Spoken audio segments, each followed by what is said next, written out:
Şu an bir rüya içinde olsaydınız bunu fark edebilir miydiniz? Uyanık olduğumuzdan o kadar eminiz ki etrafımızdaki dünyanın gerçek olduğunu varsayıyoruz. Ama ya tüm gördüklerimiz beynimizin sunduğu bir illüzyonsa? Yaşamımızın tıpkı gece gördüğümüz rüyalar gibi beynimizin yarattığı bir sahne olabileceğini hiç düşündünüz mü? Bu video boyunca gerçekliğin ve rüyaların kesiştiği sınırda düşünsel bir yolculuğa çıkacağız. Beynimizin algıladığımız dünyayı nasıl inşa ettiğini öğrenmek hem gündelik hayatımızdaki yanılgıları fark etmemizi sağlar hem de rüyalarımızın gizemini çözerek bilinç ve zihin hakkında derin içgörüler kazanmamıza yardımcı olur. Hazırsanız başlayalım. Gerçeklik sandığımız şey ne kadar gerçek ve rüyalar bu hikayeye nasıl dahil oluyor? Gözlerimiz, kulaklarımız ve diğer duyularımız sürekli çevremizden sinyaller alıyor. Ancak beynimiz bu ham veriyi pasif bir kamera gibi kaydetmez. Tam aksine onu yorumlar, boşlukları doldurur ve anlamlı bir deneyime dönüştürür. Bir anlamda gerçeklik beynimizin sahnelediği bir yorum dansıdır. Araştırmalar gösteriyor ki beynimiz dünyayı olduğu gibi değil, işine geldiği gibi algılıyor. Görsel korteksimiz daha ilk aşamada gelen sinyalleri yorumlayıp gerçekliğin nasıl görünmesi gerektiğine adeta karar veriyor. Örneğin ünlü mavi siyah mı yoksa beyaz altın rengi mi elbise tartışmasını hatırlayın. Milyonlarca insan aynı fotoğrafa baktı ama bambaşka renkler gördü. Bu sadece bir ışık oyunu değildi. Beyinlerimizin farklı yorumlarıydı. Beynimiz algı boşluklarını doldurarak tutarlı bir dünya meydana getirir. Optik illüzyonlar bunun en eğlenceli kanıtlarından biridir. Mesela Kanissa üçgeni illüzyonunda birbirine bakan Pac-Man şekilleri görünmez bir üçgen varmış gibi hissettirir. Aslında üçgen yoktur ama beynimiz kenarları birleştirerek orada bir üçgen görür. Yani algımız aktif bir tahmin sürecidir. Sinir bilimciler bu durumu şöyle özetliyor. Beynimiz bir kamera değil, akıllı bir tahmin makinesidir. Geçmiş deneyimlerimize ve beklentilerimize dayanarak gelen veriyi yorumlar. Gerekirse uydurur. Hatta renkler bunun çarpıcı bir örneği. Fiziksel dünyada renk diye bir şey aslında yoktur. Farklı dalga boylarındaki ışık vardır. Beynimiz evrimsel ihtiyaçlarımıza göre bu ışığı renklere çevirir. Örneğin yeşil yaprakları veya kırmızı meyveleri ayırt etmek hayatta kalmamıza yardımcı olduğu için beynimiz dünyayı renklendirmeyi öğrenmiştir. Sonuç olarak algıladığımız renkli ve düzenli dünya beynimizin kullanışlı bulduğu bir simülasyondur. Bu simülasyonun amacı gerçeğin birebir kopyasını yapmak değil, işlevsel bir gerçeklik sunmaktır. Bir nöroloğun dediği gibi beynimiz bize gerçek bir dünya resmi vermeye çalışmıyor. Hayatta kalmamızı sağlayacak yararlı bir versiyonunu veriyor. Örneğin insan gözü elektromanyetik tayfın yalnızca çok ufak bir kısmını algılar. Tüm ışınım spektrumunun yaklaşık %0,0035'ini. Yani gerçekte etrafımızda sayısız radyo dalgası, kızılötesi ışın veya ultraviyole etkileşim var. Fakat beynimiz bunları görmezden gelir. Çünkü evrimimiz boyunca bu kadarı bize yetmiş. Bu bir odada sadece minicik bir pencereden bakmaya benzer. Odanın tamamını değil, pencerenin çevrildiği kadarını görürüz. Bizim gerçek dediğimiz dünya da beynimizin penceresinden gördüğümüz kadardır. Eğer beynimiz her detayı, her dalga boyunu ayrı ayrı işlemeye kalksaydı, muhtemelen karar vermemiz veya tehlikelerden hızla kaçınmamız zorlaşırdı. Bunun yerine beynimiz önemli olanı vurgulayıp önemsizi flu bırakıyor. Boşlukları kendi bildiği gibi dolduruyor. Gerçeklik beynimizin çizdiği bir tablo ise bu tablo dış dünyadan aldığı girdilerle çiziliyor. Son rötuşlar hep beynin fırçasından çıkıyor. Bu noktada akla şu soru geliyor. Madem beynimiz uyanıkken bir nevi kontrollü halüsinasyon meydana getiriyor, rüya gördüğümüzde neler oluyor? Sonuçta rüyalar da beynimizin eseri. Hem de bu kez dışarıdan hemen hemen hiçbir veri almadan. Şimdi gelin geceleri zihnimizde sahnelenen bu iç simülasyona bakalım. Her gece uyuduğumuzda beynimiz dış dünyayla bağlantımızı kesip kendi meydana getirdiği bir dünyaya dalar. Rüyalar bilincimizin sahneye koyduğu içsel simülasyonlardır. Ve ilginçtir, rüyaların iç dünyası çoğu zaman uyanık dünyaya şaşırtıcı derecede benzer. Öyle ki hepimiz en az bir kere rüyanın ortasındayken acaba rüyada mıyım diye şüphelenip yine de gerçek sanmaya devam etmişizdir. Ünlü Çin filozofu Zhuangzi bundan 2300 yıl önce bu deneyimi yaşamıştı. Rüyasında kendini kelebek olarak görmüş, uyandığında ise şimdi ben Zhuangzi isimli bir adam mıyım yoksa rüya gören bir kelebek miyim diye düşündü. Yani insanlar binlerce yıldır rüyanın gerçeklik kadar inandırıcı olabildiğini fark etmiş durumdalar. René Descartes da 17. yüzyılda benzer bir şüpheye kapılarak ünlü rüya argümanını ortaya attı. Şu an uyanık olduğumdan nasıl emin olabilirim?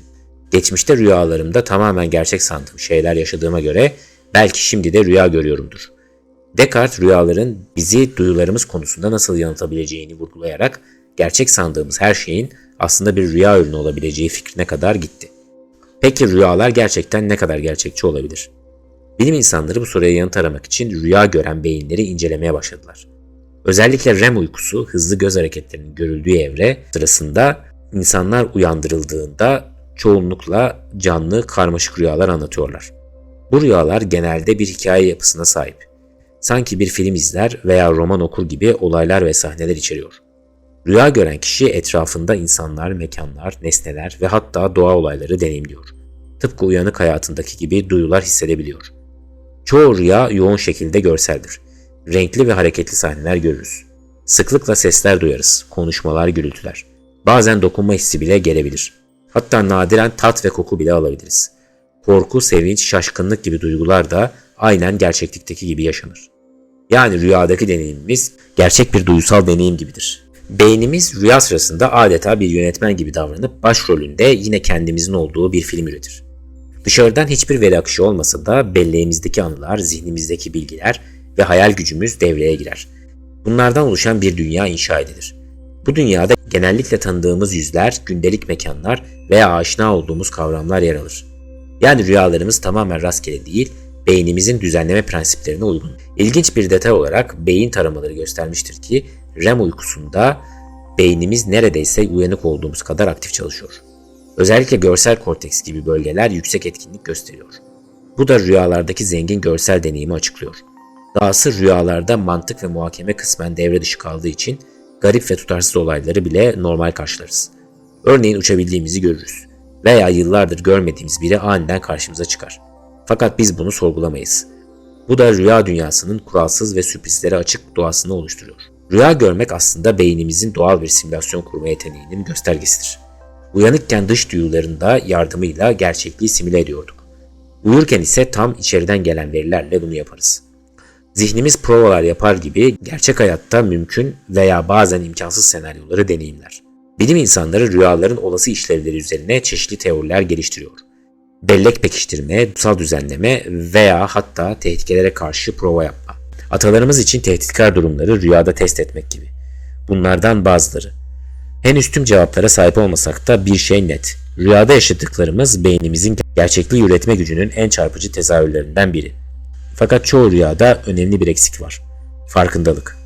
Genelde rüya sırasında rüya görmekte olduğumuzu fark etmeyiz.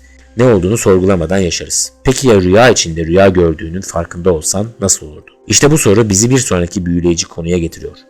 Lucid rüya ya da bilinçli rüya deneyimi. Bilinçsizce aktığımız rüyalar bir yana, bazen insan beyni olağanüstü bir şey başarabiliyor.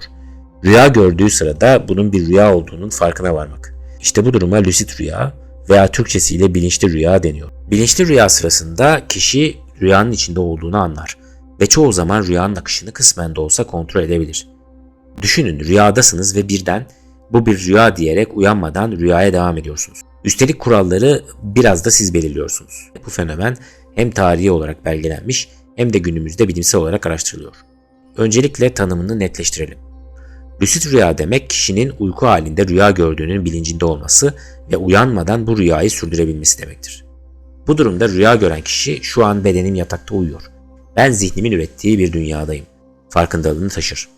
Bu farkındalık düzeyi kişiye göre değişebilir. Bazen sadece rüyada olduğunu idrak eder ama kontrol sağlayamaz. Bazen de uçma, mekan değiştirme, kendi tercihlerine göre senaryoyu değiştirme gibi aktif kontrol becerileri gösterebilir. Bilinçli rüya konsepti kadim zamanlardan beri özellikle bazı kültürlerde, spiritüel pratiklerde biliniyordu. Örneğin Tibet'in rüya yogası uygulamalarında farkındalıkla rüya görme, zihinsel gelişim için bir araç sayılıyordu. Batıdaki bilim dünyası ise bu olguya başlangıçta şüpheyle yaklaştı. Sonuçta uyuyan insan bilinçli olabilir mi sorusu vardı. Ta ki 1970'lerde İngiliz psikolog Kate Hearn ve ardından Amerikalı araştırmacı Stephen LeBerg, lucid rüyayı bilimsel olarak doğrulamayı başarana kadar. Nasıl mı? Rüya gören deneklere lucid rüyaya geçtiklerini anladıkları anda gözlerini belirli bir düzende hareket ettirmeleri talimatını verdiler. Gözlerimiz REM uykusunda bile fiziksel olarak hareket edebildiği için denekler rüyanın içinde bu sinyali verdiklerinde laboratuvardaki EEG ve göz hareketi ölçümleriyle uykuda oldukları halde bilinçli sinyaller gönderebildikleri tespit edildi. Bir anlamda rüyanın içinden dış dünyaya ben buradayım ve farkındayım diye işaret gönderdiler. Bu deney bilim camiasında lucid rüyaların gerçekliğine dair dönüm noktası oldu. Bilinçli rüya görmek nispeten nadir bir deneyim olmakla beraber birçok insan hayatında en azından bir kez bunu tecrübe ediyor. Kimileri doğuştan daha sık lucid rüya görme eğiliminde. Kimileri ise pratiklerle bu yetiyi kazanabiliyor. Peki ne işe yarar bilinçli rüya? İlk bakışta sadece eğlenceli bir deneyim gibi durabilir. Uçmak, duvarlardan geçmek, hayalinizdeki dünyayı meydana getirmek gibi. Bunlar mümkün olabilir. Nitekim eğlence ve keşif amaçlı lucid rüya gören çok kişi var. Ancak olay bununla sınırlı değil.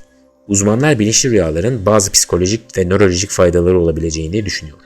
Sık kabus gören biri lucid rüya becerisiyle kabus sırasında bu bir rüya, zarar görmeyeceğim diyerek korkuyu yenebilir. Veya rüyanın gidişatını değiştirerek kabusu alt edebilir. Araştırmacılar lucid rüyaların yaratıcılığı arttırabileceğini, kişiye kişisel gelişim alanında içgörüler sunabileceğini, motor becerilerin prova edilmesinde işe yarayabileceğini öne sürüyor. Örneğin ünlü besteci Beethoven'ın veya birçok yazarın yaratıcı ilhamlarını rüyalardan aldıkları anlatılır. Eğer rüya sırasında bilinçliysek bu ilhamları daha da bilinçli yönlendirme şansımız olabilir. Bilim insanları lucid rüyaların beyne dair çok şey öğretebileceğini fark ettiler. Bilinç nedir sorusunu anlamaya çalışırken lucid rüyalar eşsiz bir model sunuyor. Beyin tamamen içeride oluşturduğu bir dünyada gezerken bilinçli olabiliyor. Lucid rüyada etrafınıza baktığınızda gördüğünüz her şey zihniniz tarafından oluşturulmuştur. Hatta kendi benlik duygunuz bile. Üstelik lucid rüyalar bilinci incelemek için büyüleyici bir model sunuyor. Gerçekten de normalde uyanıkken dış uyaranlarla beslenen bilincimiz rüya sırasında içeriden besleniyor. Lucid rüyada ise ikisinin karışımı bir durum var. Rüya görüyorsunuz ama aynı zamanda farkındalık özelliklerini taşıyorsunuz. Beyin görüntüleme çalışmalarında lucid rüya sırasında prefrontal korteks gibi bölgelerin normalde REM uykusunda baskılanan mantık yürütücü işlev merkezleri kısmen aktive olduğu görülmüş. Bu da lucid rüyalardaki öz farkındalığı ve kontrol yeteneğini açıklıyor. Lucid rüyaların en heyecan verici yanlarından biri rüya ile gerçek arasında bir köprü kurulabilmesidir. Göz hareketi deneyinin ötesine geçelim.